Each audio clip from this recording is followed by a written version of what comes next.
balanced news and severe weather coverage. This is Fox 11 News at 5.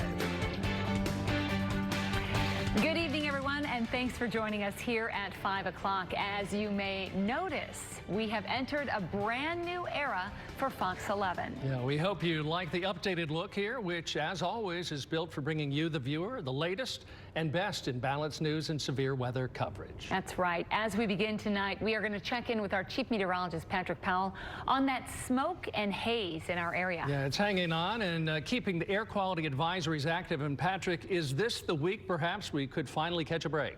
You know, I think we will see a break later this week as a warm front moves in. We're going to start to work some of that wildfire smoke out towards the eastern Great Lakes. But for now, we have an air quality advisory that continues at least until noon tomorrow, and it may get extended into Wednesday. But after that, things are going to improve significantly. You can see air quality is still poor through much of the state. That forecast is expected to continue. Some minor improvements in the air quality overnight, but wildfire smoke thickens back up in the lakeshore sections heading into tomorrow afternoon.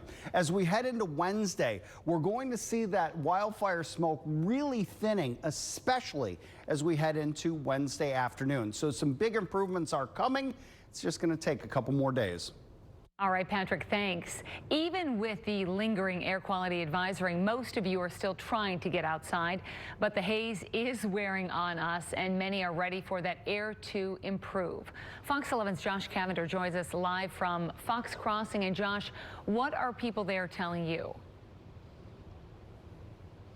Michelle, if you take a look at the trail behind me, you'll see the haze that's over Little Lake Butamore, which has lasted about a week. Those in the valley are saying they're sick of the muggy air, watery eyes, and sore throats.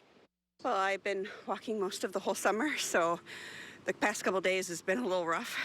You can definitely feel the heaviness of it, almost like you can taste it when you walk out of your house. With the haze from Canadian wildfires lingering over northeast Wisconsin for the better part of a week, those in the Fox Valley are rethinking their outdoor plans. It's definitely something I second guess, whether I should risk coming out and putting my health at risk with that way. Amit James is visiting Appleton from the Netherlands and says it's put a damper on his travel plans. Sometimes you have watery eyes, or when you're exercising you cough a bit. I mean, we did some cycling tours, so you realize it's not like really fresh, healthy air that you're supposed to be breathing in. Yeah, that's a bit of a bummer. I would have personally enjoyed to cycle more, but because of the smog, I'm holding back. With the air quality index at a mix of unhealthy for sensitive groups orange and unhealthy red range, many are opting to stay indoors. Those who make the trip outside, like Dean Parks, saying it's been a tough week for others. Personally, it doesn't bother me. I have some relatives and family members that have asthma, so it's been a little difficult for them, mostly just having to keep the air conditioner running all the time, and so, staying indoors more. Parks saying the haze has been a more common occurrence. It's like for the last 3 or 4 years, more and more, the smoky days. Others saying they're looking for the skies to clear in the next few days. I hope so, but I have a seeking suspicion it's not. Again, that air quality alert is in effect until tomorrow at noon, with the DNR advising you limit outdoor activity when possible. Reporting live in Fox Crossing, Josh Cavender, Fox 11 News. Michelle, I'll send it back to you. All right, Josh, thanks so much for that report. And if you take pictures or videos of the hazy skies, we'd love to see them. Scan the QR code on your screen to upload your pictures to the Chime In section of our website. You can see it there on the bottom left of your screen. You might just see those images on air. And you can track the heat, the humidity, and the air quality with the Fox 11 weather app. Just scan the QR code on your screen to download the app. You can check live radar and get the latest weather alerts. Menominee, Michigan voters are going to the polls tomorrow. They're going to be deciding whether to limit the number of cannabis dispensaries in that city. Yeah, the city has issued licenses to 9 dispensaries, and the mayor says at least 4 other businesses are trying to open shops. Our Ben Krumholtz joins us now. And Ben, what's expected to happen tomorrow? Well, Mark and Michelle, Menominee's mayor tells me he expects the vote to be overwhelmingly in support of limiting the number of dispensaries. And that's really the feeling that we've had in talking with voters up there. However, a judge's ruling on Friday to pause licenses could impact the city's original plan for businesses already in the process of opening dispensaries in Menominee. Until the Menominee voters have their say on limiting the number of pot shops in the city, a judge has put a pause on any additional dispensary licenses being issued. We have a wonderful economic turnaround that the city can point to with the dispensaries coming into Menominee, but there are things like increased traffic and youth vaping that have really struck a chord with the voters. Menominee Mayor Casey Hoffman has said if voters agree to only allow 9 dispensaries, the plan is to issue licenses to businesses already in the process of coming to the city.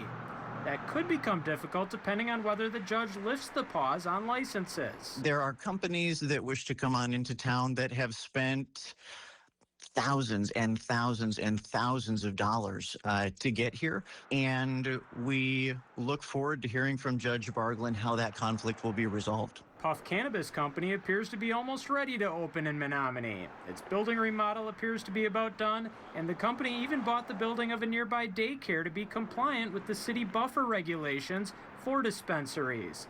However, Puff still doesn't officially have its license. Whatever she does, the city of Menominee will respect her court, respect the law, and we will craft a policy solution to make sure that the city of Menominee avoids lawsuits or settles them. That's the reality. Hoffman says he knows of 3 other cannabis companies that have either bought property in the city or are in the process of doing so. We did speak briefly on the phone with the owner of Puff Cannabis Company, and he told us he was out of town last week and wasn't fully updated yet on the temporary license pause put in place last Friday. The judge is expected to decide next Friday whether to keep that pause in place. Mark and Michelle, again, the judge's decision hinges on that vote of the Menominee people tomorrow. We plan to bring you those results tomorrow night on Fox 11 News at 9 and 10. Yeah, and with marijuana illegal here in Wisconsin, a lot of people likely interested in that outcome in the UP. Yes, for sure they are. Thanks so much, Ben, for that report. New for us tonight at 5. One person is dead after crashing into a pole at a Grand Chute gas station. Emergency crews were called to the Circle K in the 100 block of West Northland Avenue just after 11:30 this morning. Officials say an SUV crossed into the opposite lane and entered the gas station parking lot before hitting a pole. The driver was taken to the hospital where they were pronounced dead.